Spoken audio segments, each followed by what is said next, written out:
Hi, welcome to my weekly Parsha Shir. I'm dedicating this week's Shir to Rabbi Jonathan Sacks, Rav Yaakov Tzvi ben David Aryeh Zichron Lebrocha, whose yahrzeit is on the 20th of Mar Cheshvan, and this year marks 5 years since his untimely passing. And I've said many times before, Rabbi Sacks, whom I knew from when I was 8 years old, made an enormous impact on my life, as he did on the lives of so many other people. And I'm sure you'll agree that the best way to ensure his aliyas neshama is undoubtedly to share some of his divrei Torah. So here goes. The parsha this week is Chayei Sarah, but I'm going to focus on a piece that Rabbi Sacks wrote for next week's parsha, told us, because as you'll see, he loops it back to Chayei Sarah, creating a fantastic narrative arch that sheds light on the relationship between the two protagonists of Toldos, but who first meet in Parshas Chayei Sarah. I'm talking, of course, about Yitzchak and Rivka, Isaac and Rebekah, the second patriarch and matriarch couple of the Jewish nation.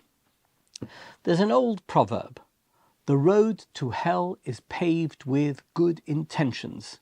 It may be an old proverb, but as Rabbi Sacks pointed out, the Torah got there first.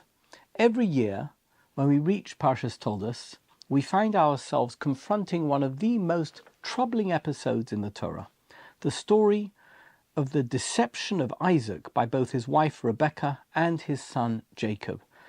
It's a story that refuses to sit quietly in the background of our moral consciousness. How could the matriarch, who so faithfully carried the covenant forward, urge her beloved son Yaakov, Jacob, the patriarch known for his total devotion to truth, how can she tell him to lie to his father? And how could the Ish Tom, the man of integrity, play along with the subterfuge? And how are we to understand, if Rivka did the right thing, that it all ended in the pain of separation, a mother losing her beloved son, a family fractured, and a covenant shadowed by deceit? Rabbi Sacks called this story the tragedy of good intentions. It's a perfect phrase because no one in this drama is evil. Isaac is not malicious for wanting Esau to get the blessings.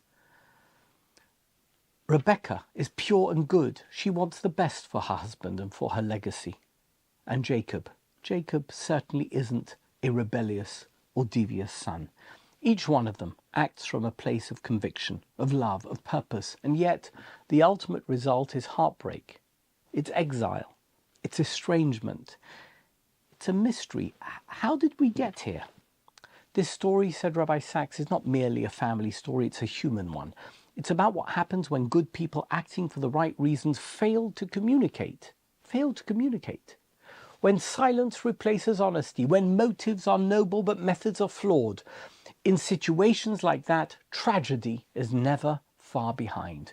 So I'd like to explore this theme, the tragedy of good intentions, through Rabbi Sacks' lens and through the words of the Netziv, the Ramban, Rav Hirsch, and others, to understand not only what went wrong between Isaac and Rebekah, but also what the Torah is teaching us about the delicate balance between truth and peace, between love and honesty, and between speech and silence.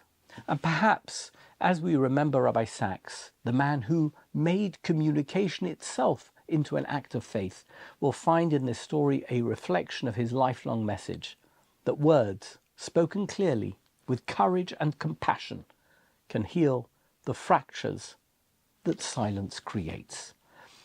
The greatest tragedies don't usually begin with malice, but rather with misunderstanding. In Toldos, in the story of the trick played by Rebekah and Jacob on Isaac, the tragedy began years earlier. In Parshas Chayei Sarah, when Rebekah first meets her soon-to-be husband, the Torah describes that moment with cinematic vividness. Vayetze Yitzchak lesuach basodeh lifnois erev, vayisa einov, vayarei, v'hinei gemolim ba'im. Isaac went out to meditate in the field towards evening. He looked up and he saw camels approaching. Vatisa Rivka es eineha, vatera es Yitzchak, vatipol me'al hagoma. Rebekah looked up, she saw Isaac, and fell from her camel. Vatomer laeved, mi hoish halozeh, hahoilech basodeh likrasenu. She said to the servant, who is that man walking in the field to meet us? Vayomer ha'eved, hu adoini. Vatikach hatzoef vatitkase. The servant said, he is my master. Whereupon she took her veil and she covered herself. It sounds like a scene of modesty and romance, love at first sight, only to be sealed with a veil of mystery. But the Netziv, Rabbi Naftali Tzvi Yehuda Berlin, in his Perush on Chumash HaMikdover, reads it very differently. He says this last verse isn't describing the beginning of a fairy tale. It's describing the root of a communication gap that will eventually unravel their whole family. She covered herself, writes the Netziv, out of awe and a sense of inadequacy, as if she felt unworthy to be his wife. From that moment, this trepidation was fixed in her mind. Her relationship with Isaac was not like Sarah's with Abraham, nor Rachel's with Jacob. When they had a problem, they spoke about it. Rebekah, however, could not. It's an extraordinary psychological insight from a 19th century traditional rabbinic commentator. Rebekah, Rivka, says the Netziv, revered Isaac so deeply that she could never bring herself to challenge him. She was awed by his holiness, perhaps intimidated by his quiet intensity. Meanwhile, Isaac was the opposite of his father, withdrawn, contemplative, defined by gevura, which roughly means strength through self-restraint. Isaac had survived the Akedah, an experience that likely left him marked forever. He lived a life of measured quiet, a man who felt more than he spoke, and who was not prone to sharing his feelings. When you put these two temperaments together, a woman afraid to speak and a man too inward to share, you have a relationship that might be built on love, but one that is lacking healthy interaction. There's no hostility, but the hesitation in both of them created distance, and that distance was going to reverberate throughout their marriage. The Ramban notes that when Rivka saw Yitzchak approaching, she covered herself, derech tznius, out of modesty and humility. To the Ramban, it's a gesture of grace, a young woman showing reverence for her future husband, a moment of purity and respect. There is nothing negative here. It is the ideal expression of anava and refinement. But when we read this pshat and look at it through the lens of the Netziv, it takes on a deeper, almost tragic resonance. The very modesty that reflected Rivka's greatness may also have created the first quiet divide between her and Yitzchak. What began as dignity became, over time, distance. Reverence left unbalanced by openness can mutate into separation, and that's not a good thing. Rav Hirsch sees something similar in Yitzchak himself. When the Torah tells us that Isaac went out to meditate in the field, Hirsch reads it as a window into his inner world. Isaac's defining quality, he explains, was pachad, awe, and disciplined restraint. Unlike Abraham, whose spirituality overflowed outward in kindness and outreach, Isaac's service of God was inward and contemplative. His faith ran deep, but it was quiet. Rav Hirsch portrays Yitzchak as a man whose sanctity was like a sanctuary, pure and holy, but enclosed within walls. And when that inwardness met Rivka's own reserve, her modesty, her instinct to veil herself, a critical bridge between them was missing. They were two noble souls, each of them defined by humility, but they therefore found themselves standing apart. And then there's the Sfas Emes, who reads this encounter in mystical terms. Every Jewish home, he says, must unite the attributes of chesed and din, kindness and judgment, love and discipline. In this relationship, Isaac embodied din. Rebekah represented chesed. When these forces blend, holiness flows into the world. But when they remain apart, as they did with Yitzchak and Rivka, when there's no bridge to harmonize them, then it is automatic that imbalance and disaster will follow. The Sfas Emes is teaching us that separation between chesed and din blocks the flow of blessing. And when that happens, danger lurks. The din of Isaac, unsoftened by the chesed of Rebekah, can turn heavy, harsh and injurious, not only to the couple but to everyone around them. It's not hard to find a modern example. The couple's counsellor once shared with me that a couple had visited him after years of quiet tension had resulted in a painful rift. They loved each other deeply. They had shared values. They had raised their children well, but they never talked about the hard things. Each avoided conflict out of love. Why should I upset him? She thought. Why should I burden her? He would say to himself. Eventually, some small insignificant misunderstanding ballooned into a collapse of trust. We didn't fall out of love, the husband told the therapist. We fell out of conversation. That's exactly Isaac and Rebekah, two righteous people, two good souls, undone not by sin but by silence. The Torah is teaching us something subtle but profound. Reverence without communicative relationship leads to dysfunction. You can have respect without relationship, intimacy, but you can't build a covenant on it. Respect alone cannot sustain a sacred partnership. It requires vulnerability and openness, which is why when the time came for Rebekah to act, when she overheard Isaac planning to bless Esau, she couldn't bring herself to talk to him and tell him he was making a mistake to give the blessings to Esau. Years of deference had made that impossible. So instead of talking, she acted. She did what she believed was right, but she did it surreptitiously. And the result was exactly what always happens when words are replaced by silence. Tragedy. Let's face it, Isaac was the quietest of the patriarchs. Abraham argues with God. Jacob wrestles with angels. What does Isaac do? He digs wells. The Torah records no great speeches by Isaac, no bold journeys, no dramatic arguments, no courageous confrontations. Isaac's defining feature is his inwardness, his restraint.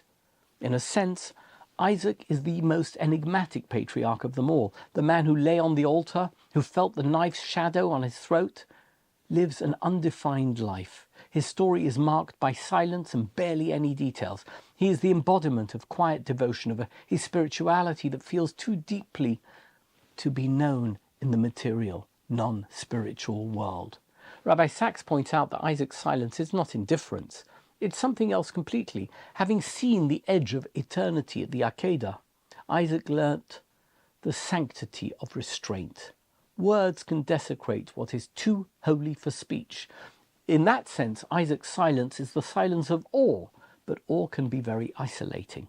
A person who lives entirely within their own reverence can become unapproachable, even for those they love most.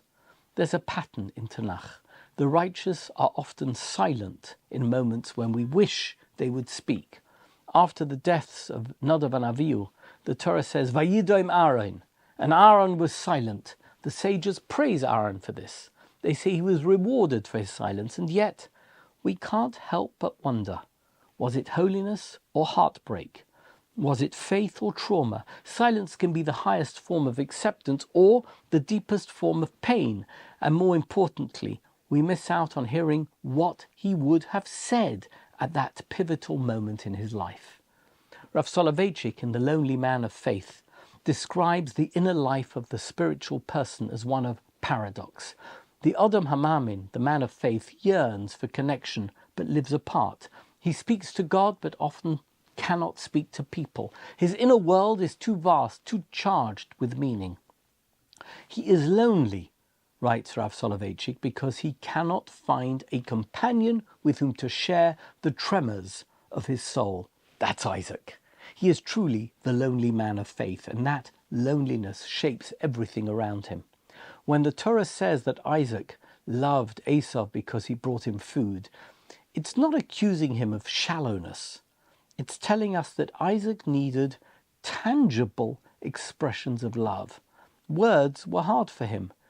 Feelings, unspoken, found their outlet in other ways, through taste, through touch, through small gestures. Esau's stew wasn't just a meat dish, it was conversation by proxy. Medrash Rabbah notices something remarkable. Rebekah heard Isaac speaking to Esau, but Isaac never heard Rebekah. She is the listener. She hears everything that's going on, but he never hears anything. Rabbi Sacks taught that creation itself begins with speech. Vayom Elokim yehi or, God said, "Let there be light." Words, he explained, are how chaos becomes order. And when words stop, chaos returns. Silence may seem pious, but if it comes at the expense of communication, it becomes destructive. When we stop communicating, Rabbi Sacks wrote, we start demonizing. He understood that silence can carry holiness, but it also poses a danger. As King Solomon says in Kohelet, there is a time to be silent and a time to speak. In the story of Isaac and Rebekah, both erred on the same side. They both loved each other deeply, but they spoke too little. Their silence was noble, but it allowed misunderstanding to take root. There's a Hasidic saying, a tzaddik in his silence can bring peace to heaven, but sometimes to bring peace on earth, you must break the silence. Rebekah broke it, but in the wrong way. She acted instead of speaking. Isaac kept it, but too long, and between them, truth got lost in translation. Rav Yaakov Kamenetsky in Emes Yaakov notes that Rebekah's plan succeeded in the short term. Jacob did receive the blessing, but in the long term it was disastrous. By deceiving Isaac, even with the purest motives, she unintentionally created a pattern that would reoccur throughout Jacob's life. Lavan deceives Jacob. Rachel deceives Jacob. His sons deceive Jacob about Joseph's death. The cycle of deception becomes a tragic legacy, sowing pain and mistrust. And if we trace it back, we can see its roots in that first encounter between Rivka and Yitzchak, when reverence replaced openness and silence replaced speech. It's a sobering thought. One act of silence, one failure of communication can ripple through centuries. Interestingly, Medrash Tanchuma says that after the deception, Isaac ultimately recognized that Rebekah, Rivka, had been right all along, that Jacob, that Yaakov was the true heir to the blessing. But it was too late. The damage was done. What could have been achieved by good communication had been the result of trickery, and the method still caused pain. Knowing he'd been deceived left Isaac with a scar that reconciliation could only ever partly heal.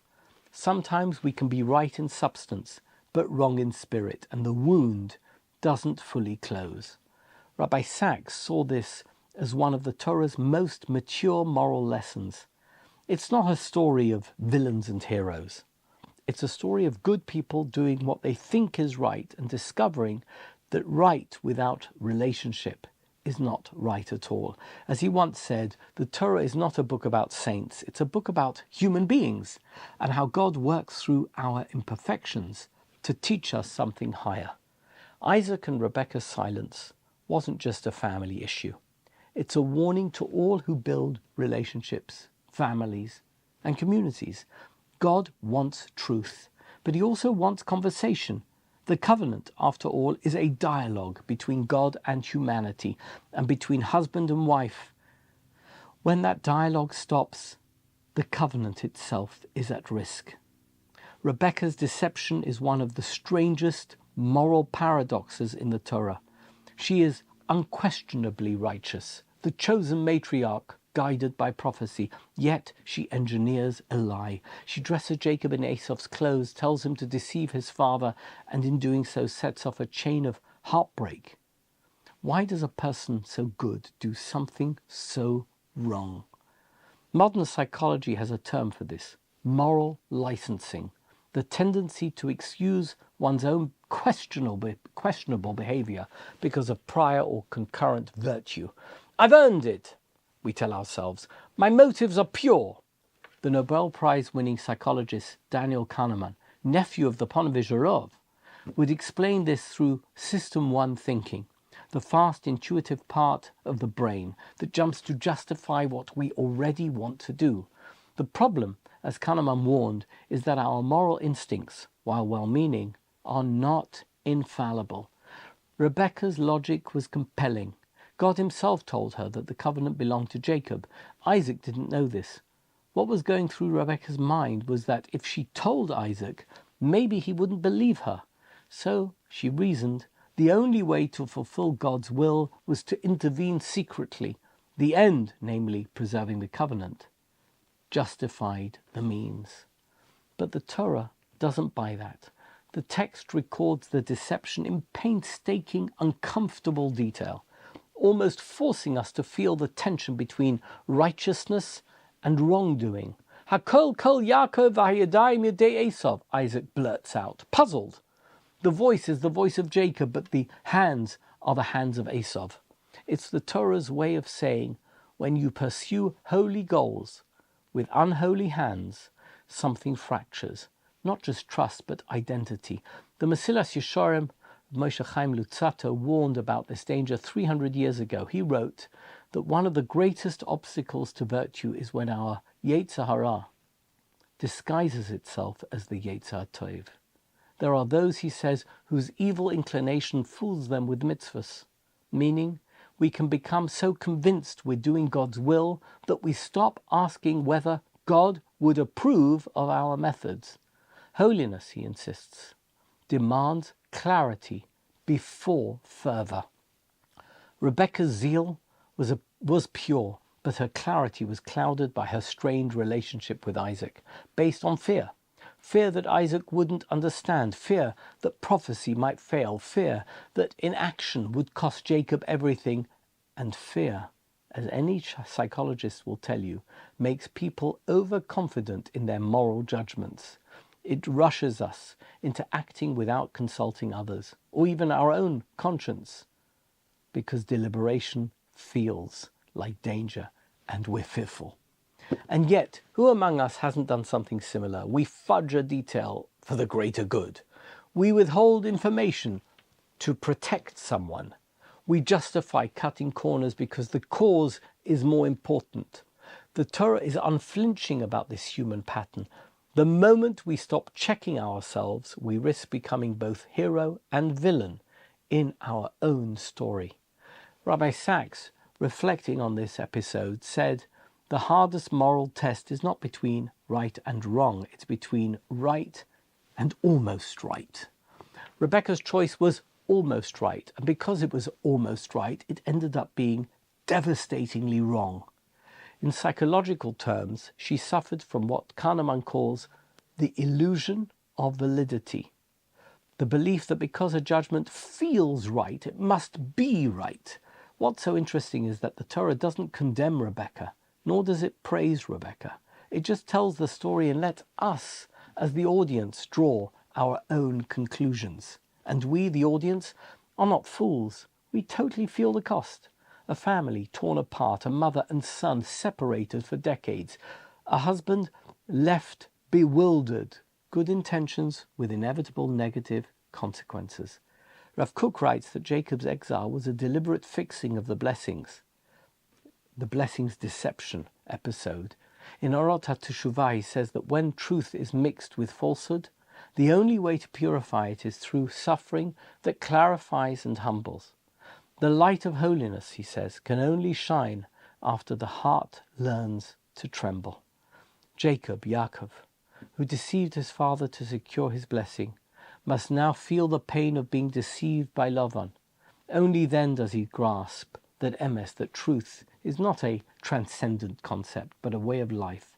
Each act of deceit he experiences becomes a mirror held up to his own past. The Kedushas Levi, Rabbi Yitzchak of Berdichev, says that Jacob's years in exile were not a punishment, but repair, a tikkun, for the imbalance of his parents' relationship. Isaac's din, the judgment, and Rebekah's chesed, love, never merged. Jacob, whose name means heel, the lowest part of the body, must journey downward to reconnect those forces. Through his suffering, he unites din and chesed within himself. And when he returns to Canaan, renamed Yisrael, he becomes the complete synthesis, the one who wrestles with the ultimate crisis and emerges renewed. That's why the Torah tells us that when Jacob meets Esau again, he bows 7 times, not out of fear, but humility. The man who once disguised himself as his brother now meets him face to face. In that moment, Jacob does what his parents never did. He speaks, he bows, he reconciles, he replaces silence with dialogue, and it works. The brothers make up, and the crisis is over once and for all. All it took was communication. Do you know what? If there's one thread running through all of Sefer Bereshit, it's the power of words. And what happens when they fail? Creation begins with speech. Vayomer Elokim, and God said. The first sin begins with a distortion of speech, the serpent's half-truth.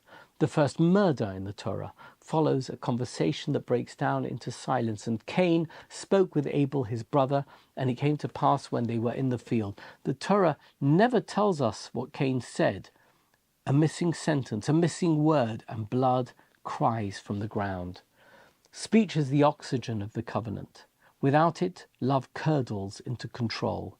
Faith hardens into fanaticism, and ideals collapse under their own righteousness.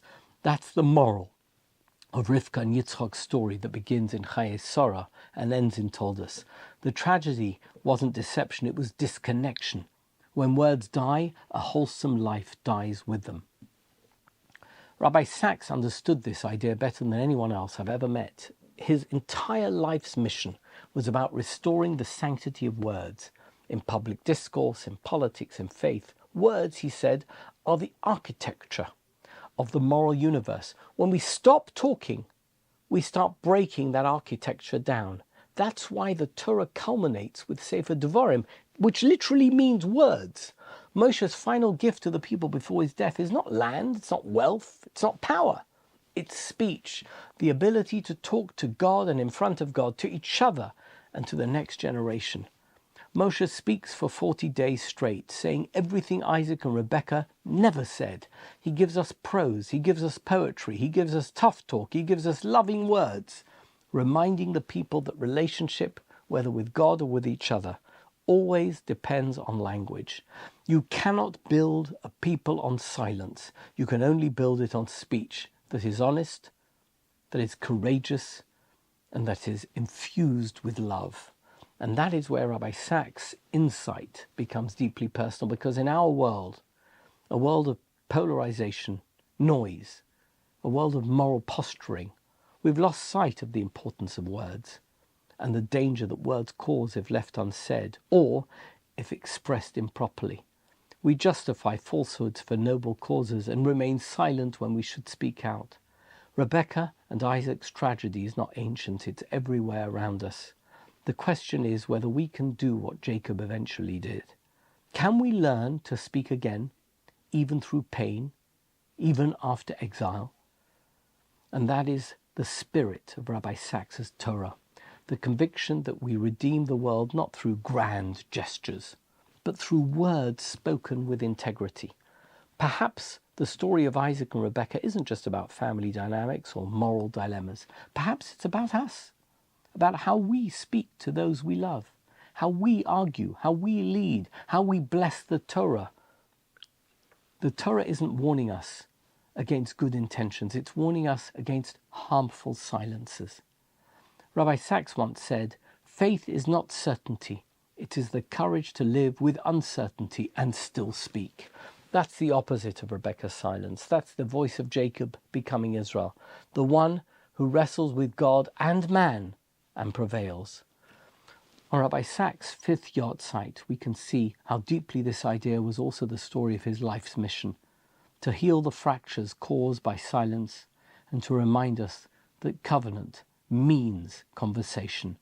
And so the final takeaway of this shir can be this: in a world of overpowering noise, speak gently. In a world of deceit, speak the truth. And in a world of fear, speak out, even when it's hard, because words, when used with courage and compassion, can turn tragedy into blessing.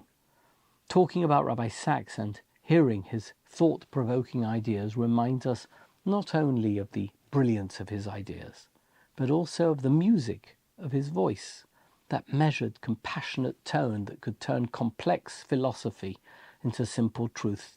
He never shouted, he never spoke down at anyone, because he believed that the persuasion of well-chosen words was the true medium of holiness. Rabbi Sacks taught us that Judaism's greatest gift to civilization is not a monument, not a miracle, but a conversation between God and humanity, between generations, between hearts. He would often say that when we stop speaking, when dialogue dies, that's when violence begins. Nothing Rabbi Sacks ever said was a judgment. It was there to illuminate and enlighten.